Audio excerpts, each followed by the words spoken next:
Muito boa tarde, seja bem-vindo a mais uma edição do Consultório Espaço aqui no Porto Canal, dedicado à sua saúde e bem-estar. Fique connosco desse lado, hoje até bem perto das 15h30. Daqui às 15 horas, aliás, precisamente, hoje é mais curto o programa Consultório. Dor crónica é o tema que arranca precisamente a edição desta quarta-feira e cerca de 20 a 40% das pessoas com patologia neurológica primária são afetadas por doença crónica. Por isso mesmo, vamos saber qual a relação entre dor crónica e doenças neurológicas. Olhamos também, ao longo da próxima hora, a obesidade e a depressão, dois problemas muito prevalentes na sociedade atual, e vários estudos demonstram uma relação bidirecional entre os dois. Vamos perceber porquê e, claro, ir ao encontro de soluções com o Dr. Gil Faria, médico de cirurgia geral, especialista em cirurgia de obesidade e metabolismo, e também o Dr. Jacinto Azevedo, médico psiquiatra. Terminamos então mais cedo, como disse há pouco, por volta das 15 horas, mas conto consigo. Hoje não há direito a perguntas e respostas, há sim direito a partilha de informação, como de resto acontece de segunda a sexta-feira aqui no Porto Canal. Está no ar o consultório, seja bem-vindo.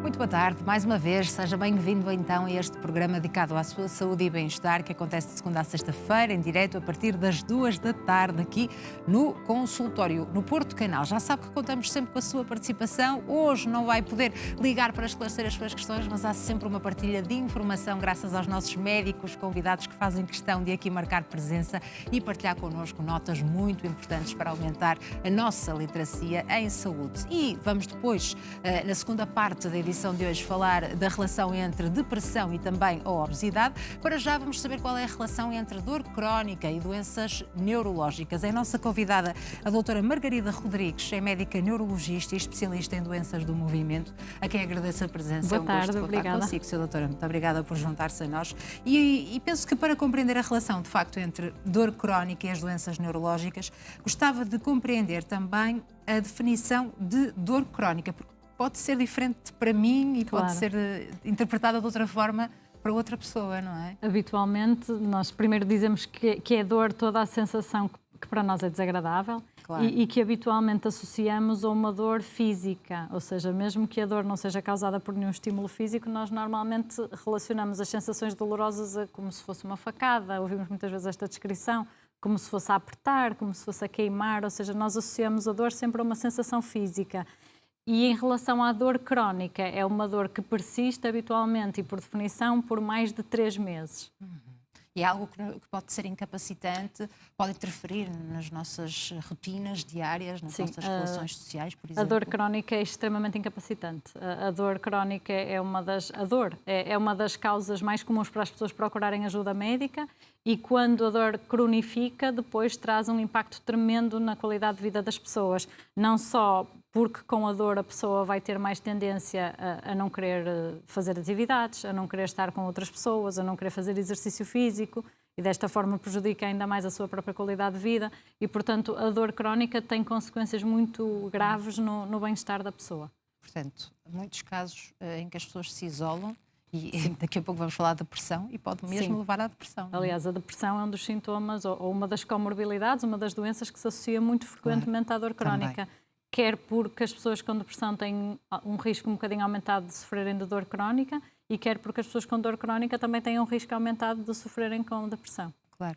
E há casos, Sra. Doutora, no outro extremo, de pessoas que desvalorizam a dor e muitas vezes vão arrastando casos em que sofrem muito e que depois demoram até ao diagnóstico e ao devido tratamento. Sim, nós temos... A própria percepção da dor varia de pessoa para pessoa. Exatamente. Ou seja, a maneira como nós percebemos a dor tem uma variabilidade que é dependendo do género da pessoa. Mulheres e homens nós sabemos que sentem a dor de forma diferente, depende da idade da pessoa, depende das experiências prévias que a pessoa tem com dor. Há de facto pessoas que são mais estoicas, que aguentam a dor de uma forma diferente. E depois, lá está, há fatores da vida que também condicionam a percepção da dor. Se a nossa vida nos correr bem, se nós estivermos felizes no trabalho, se nós estivermos felizes na família, nós se calhar vamos entender a dor de outra forma e vamos gerir a dor de uma forma diferente do que se a vida nos estiver a correr muito mal. Nessas situações temos uma certa tendência, se calhar, para sofrer mais com a mesma dor. Ou seja, a mesma dor pode trazer consequências diferentes consoante a vivência atual da pessoa. E de facto, como dizia, há o lado oposto, ou seja, há pessoas que se calhar com a mesma dor vão sofrer imenso e vão ter uma consequência muito grave no dia-a-dia, e há pessoas que se queixam muito pouco da dor, e às vezes a dor é um sintoma que está ali a denunciar que alguma coisa não está bem, e também não olharmos para a dor e não percebermos esta alerta pode levar a consequências se deixarmos passar muito tempo, sim. Isso muitas vezes acontece também porque causa resistência, por exemplo, à toma da medicação crónica, de forma crónica? Sim, há pessoas que, lá está, a dor tem estas duas consequências. Há pessoas que não gostam de tomar medicação, não é? Há pessoas que dizem, claro, eu prefiro sofrer do que tomar medicação, a dor não me incomoda assim tanto, eu prefiro não tomar medicação. E há pessoas que com dor crónica depois vão ter, eventualmente, até abuso de medicação, ou seja, há pessoas que depois ficam mesmo a depender da medicação para conseguirem gerir o dia-a-dia com menos dor. E as causas da dor também são múltiplas? São imensas. Claro. Nós podemos, assim, para tentar arrumar assim as coisas em gavetas, nós podemos ter assim a dor dividida em 3 gavetas, a dor crónica.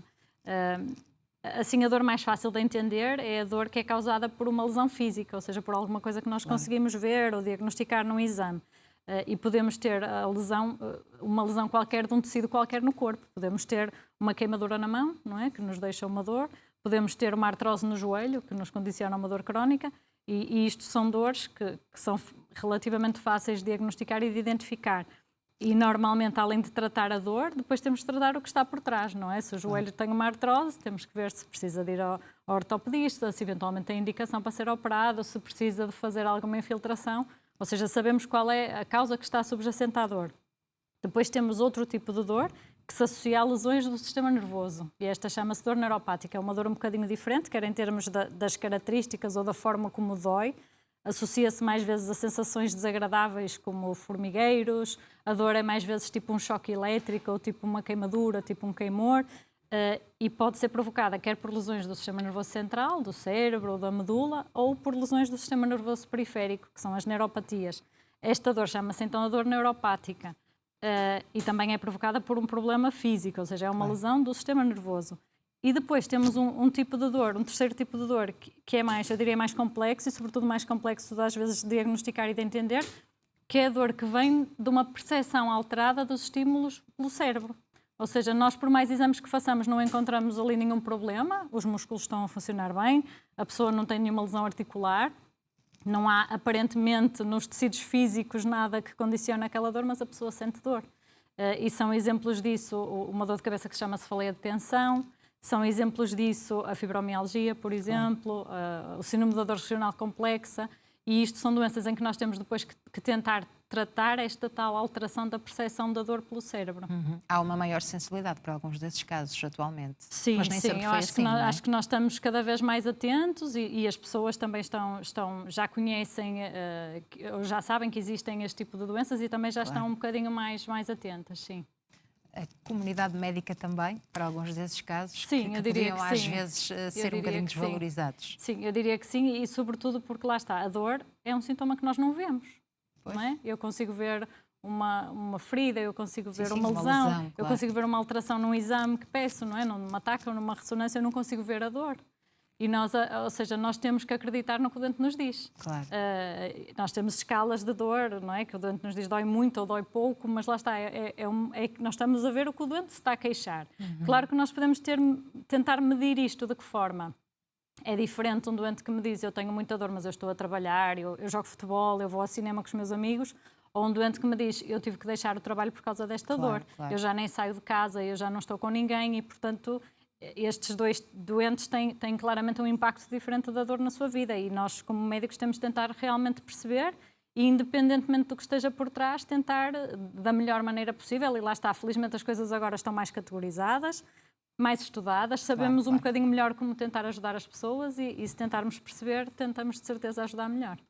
ajuda também o diagnóstico precoce, ou seja, as pessoas também estarem à vontade e falarem com os seus médicos para partilharem algumas dificuldades que têm, nomeadamente essa dor que poderá tornar-se em algum momento incapacitante. Sim, não é? até porque a própria dor, quanto mais cronifica, mais o cérebro a prolonga, ou seja, é uma situação que, se cronificar, depois é mais difícil de resolver, mas é passível de ser resolvida em muitos dos casos. E, portanto, sim, normalmente há várias estratégias que nós, quanto mais cedo as tomarmos, mais provável é que a dor não cronifique. Portanto, sem dúvida. Isso significa que existe cura para algumas dessas dores? Existe Apesar cura. de lhe chamarmos dor crónica, Sim, existe cura em para alguns algumas casos dessas existe dores? cura, lá está. Como é um saco tão grande que engloba Certo. situações tão diferentes, cada caso será um caso. Mas há situações que têm cura, há outras situações que têm tratamento e há outras situações que precisam de acompanhamento sempre, para toda a vida, Claro. para tentar controlar os sintomas. E de uma forma geral, quais são as dores que levam, as principais dores e causas que levam os portugueses, neste caso, a procurarem ajuda? Assim, no global, fora da Sim. neurologia, as principais dores que as pessoas queixam são as dores de costas. Portanto, esta é a queixa principal. As dores de costas, a lombalgia, não é? A dor no fundo das costas, a dor cervical e depois as dores articulares, as dores nos joelhos, as dores nas ancas. Portanto, estas são as dores mais frequentes. A dor de cabeça também é uma dor muito frequente e eu, como neurologista, provavelmente é o tipo de dor que vejo mais vezes. E realmente estes são os tipos de dores que levam mais frequentemente as pessoas às consultas médicas. E agora a resposta à questão que lançamos, não é, Sra. Doutora? Qual a relação entre dor crónica e, de facto, as doenças neurológicas? Portanto, como eu dizia, há um tipo de dor que é mesmo específico das doenças neurológicas, que é a dor neuropática. Portanto, esta dor pode ser uma consequência de diferentes tipos de causas neurológicas, que podem ser causas que nós chamamos estruturais, ou seja, uma pessoa que tem mesmo uma lesão no sistema nervoso, por exemplo, um traumatismo crânioencefálico, um AVC, uma lesão vertebromedular, ou seja, nós temos efetivamente uma lesão e esta lesão altera a forma como os neurónios comunicam uns com os outros e muitas vezes um dos sintomas, uma das consequências das lesões é a dor. É uma dor que habitualmente afeta um lado do corpo, pode ser mais um braço ou uma perna, numa pessoa que tenha tido uma destas lesões, um destes contextos, e é uma dor que muitas vezes é tal dor tipo queimor ou tipo choque, e é uma dor que pode ser crónica e pode ser muito incapacitante e que nós às vezes conseguimos ajudar se usarmos os tratamentos certos. Depois existem as dores relacionadas com as doenças do sistema nervoso periférico, que são as doenças que nós chamamos de neuropatias. Assim, uma das mais comuns é a neuropatia diabética. As pessoas que têm diabetes podem sofrer de problemas nos nervos. Claro. E uma das primeiras manifestações é ter dores, às vezes dores nos pés, muitas vezes é o primeiro sintoma. Lá está, uma dor que é tipo um formigueiro que incomoda, certo, que é tipo uma queimadura nos pés, pior durante a noite. E depois há muitos outros tipos de dores nas doenças neurológicas. Lá está, as dores de cabeça são um dos tipos de dor que vemos mais frequentemente na neurologia. Há muitos tipos de dores de cabeça. Felizmente, a maior parte das dores de cabeça são o que nós chamamos de dores de cabeça primárias, ou seja, não são provocadas por nenhuma lesão no cérebro, mas a maior parte das vezes temos que despistar isso, ou seja, a dor de cabeça, em casos mais raros, pode ser uma manifestação de alguma coisa que não esteja realmente bem no cérebro. Claro. E, portanto, muitas vezes pedimos exames complementares para despistarmos esta situação. Ou às vezes a cabeça dói porque nós temos outras estruturas dentro da cabeça que também provocam dor. Por exemplo, nós temos os seios perinasais que podem estar inflamados agora com uma constipação no inverno e dar dores de cabeça. Claro, claro. E dói a cabeça porque há outras coisas dentro do crânio. Uma das dores mais incapacitantes, por exemplo, dor de cabeça e enxaqueca, para o caso. A enxaqueca dentro das dores de cabeça é um dos tais tipos de dor de cabeça primária, ou seja, sem nada estrutural por baixo a causá-la, mas que é extremamente incapacitante, sobretudo se não estiver controlada. É uma causa muito importante de absentismo laboral, ou seja, as pessoas com dor de cabeça, quando estão com crises de dor de cabeça, não conseguem trabalhar, não conseguem cuidar dos filhos, não conseguem fazer as suas atividades sociais e muitas vezes têm indicação para fazer tratamento profilático, ou seja, para tomar medicação todos os dias para tentar prevenir a dor de cabeça e com isso muitas vezes conseguimos melhorar muito a qualidade de vida destas pessoas. Até sofrem algum estigma, dizia eu, não é? Sim. Porque muitas vezes mesmo no meio laboral existe sempre um colega que diz isso é uma dor de cabeça, isso passa, por exemplo, e não, é de facto incapacitante. As dores da enxaqueca, um dos critérios para nós dizermos que aquela dor é mesmo enxaqueca é a dor ser moderada a intensa, ou seja, tem que ser uma dor que realmente a pessoa, quando está com uma crise de enxaqueca, não consegue manter uma atividade normal sem ter um grande prejuízo da maneira como está a fazer essa atividade. E, por exemplo, uma vez que é feita a tantos portugueses, para se chegar ao diagnóstico da enxaqueca, Sra. Doutora, basta de facto as queixas clínicas ou recorre-se a algum exame de imagem? Ou poderá até aparecer algo nesse exame de imagem? Nós, para fazermos um diagnóstico de enxaqueca, temos de ter critérios clínicos, ou seja, são as características da dor que nos dizem se é enxaqueca. A enxaqueca típica é uma dor que afeta só um lado da cabeça, portanto metade da cabeça, que pode alternar, ou seja, às vezes doer mais do lado direito, outras vezes doer mais do lado esquerdo, que é pulsátil, ou seja, que lateja, é uma dor intensa, muitas vezes associa-se a enjoos ou a vómitos. Habitualmente a luz incomoda muito durante uma crise e a pessoa tem que apagar a luz, deitar-se no quarto para estar mais confortável, às vezes o barulho também pode incomodar.